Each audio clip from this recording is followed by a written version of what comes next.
Hello there ladies and gentlemen, TX141 here, also known as Paul, welcoming you to the third rendition of our Subscriber Spotlight series for any given game mode of War Thunder. This is the series where I take a back foot and analyse some of your gameplay that you have submitted to me. The idea is that I may learn something from it, or perhaps even be able to advise you where you can improve your gameplay even further. Today's episode is provided by Just4TheKill, who is going to be flying out in arcade mode using the German Horten Ho 229, a jet fighter coming at a tier of 5 and currently a battle rating of 6.3. But as this gameplay is taken from patch 1.45, we should realise that the battle rating of this plane at this time was 6.0. Nonetheless, before we overlook the history behind the aircraft, we must quickly realise that it was a plane that only ever entered the prototype stage and right towards the end of the Second World War. The plane was conceived to meet the requirement from Hermann Göring of the 3x1000 requirement,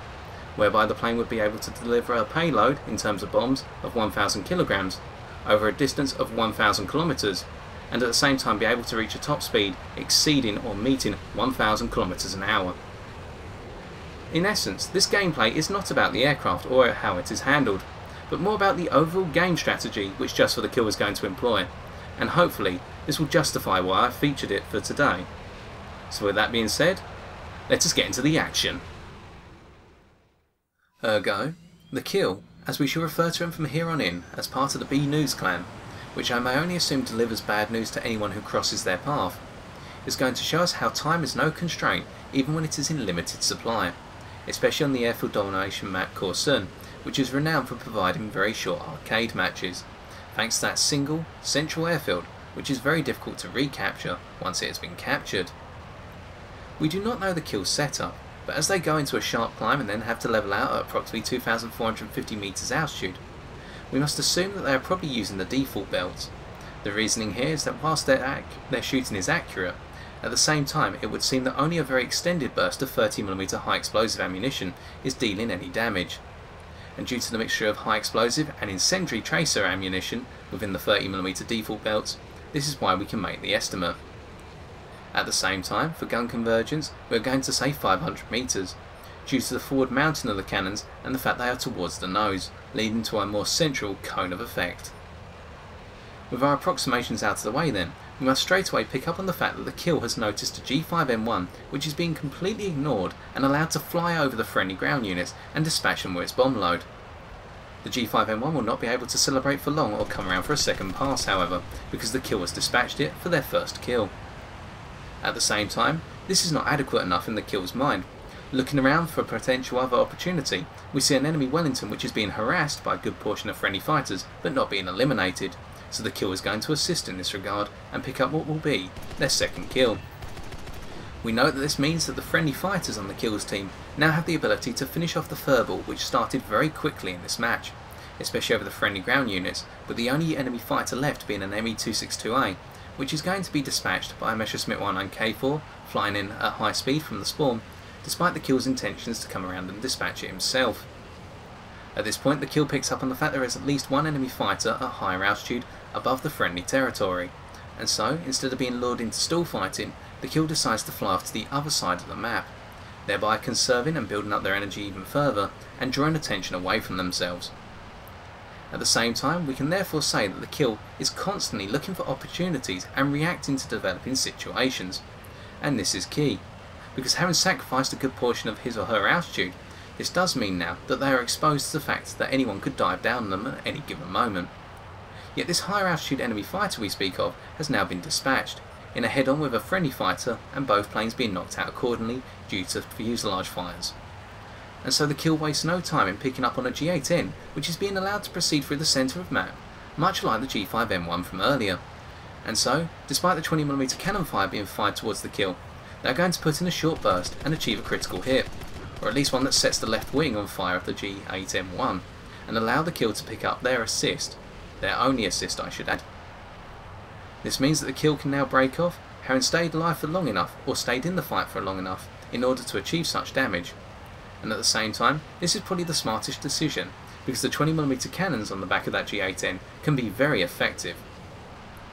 Looking around, the kill sees nobody coming after them, and so decides to build up their altitude before immelmaning over in order to attack another fighter, or any target of opportunity. This time a meteor is presented, and the meteor is completely oblivious to the kill's existence, instead opting for a head-on against a friendly fighter that we cannot discern, and being set on fire. But this is only brief, because the kill then comes in to finish them off for kill number 3. Now whilst that could technically be classed as a kill steal, I would prefer to think of it as actually opportune fighting, because the kill has dispatched a meteor which was still in flyable condition, and the meteor could have gone on to fly head on against a number of friendly fighters which were coming straight out of the spawn, and perhaps even dispatched them with their 20mm Hispano Mark V cannons, and so the kill was rendering a service here for the friendlies. Nonetheless, with the good guy duty out of the way, the kill now looks around for another target, and picks up on the fact that now the centre of the map is a lot clearer due to the fact there are a good portion of friendly fighters in the vicinity and the enemy team are now breaking their way over, in the form of this kicker, but more importantly another enemy fighter which is right underneath the kill, and it is going to be a P-80A5 very shortly, with the P-80A5 coming in very fast from spawn and trying to now get away, having made a very blunt dash towards the centre of the map. But the P-80A5 here does not have the ability to do so, because the kill has bided their time and picked up their 4th kill by being able to dive down on the back of the P-80A5 shooting star and catch up to them very quickly. Breaking off once again, the kill continues to look around, making sure that they are not caught by surprise, and they see another enemy fighter diving down towards lower altitudes, meaning that the only threat at the same or higher altitude as the kill has now actually extinguished their purpose for high altitude dogfighting. We know there is a P-39N0 Aerocobra, and this plane is probably going to be dispatched very shortly, with another furball erupting within friendly territory, i.e. on the kill side. They continue to keep their eyes open, and they notice a MiG-9 very shortly, flying straight away and knocking out a couple of friendly fighters. The MiG-9 seems to now want to get out of there, however as they make their very sharp turn, the kill comes around and fires off a burst. We see here it only grazes what is their right wing, but this damage is going to be enough to put the MiG-9 into the ground very shortly, with the MiG-9 seemingly balanced on this right wing position and as a result not being able to pick up and going into the ground, as the kill makes for an Immelmann and achieves their ace in a day. At this point, the vicinity is now clearing out, with a good portion of friendly fighters being dispatched and the enemy team seemingly gaining a little bit of superiority even within the friendly airspace. A Messerschmitt 109 G2 tries to come up at the kill, but they go into a dive and use their high dive speed in order to break through. And as an opportune result, they are able to dispatch for their 6th and final kill, a Mosquito fighter bomber, which was in the vicinity and something which the kill may have been aware of, but simply because they managed to use their dive speed in order to break off of the G2, they could come around and pick off the Mosquito as it appeared in front of them. And this means now that as the game comes towards its close, the kill can once again Immelmann out and look for another opportunity if it presents itself within the last 10 seconds. Although it would seem this is going to be rather rare now, especially seeing as the centre of the map seems to be heavily contested and there is no opportunity for friendly fighters or enemy fighters to be able to prolong the match. The kill goes into a dive, looking towards an F8F Bearcat, but the distance is too much, and so the game comes to its end, and we must now take a look at the post-game stats.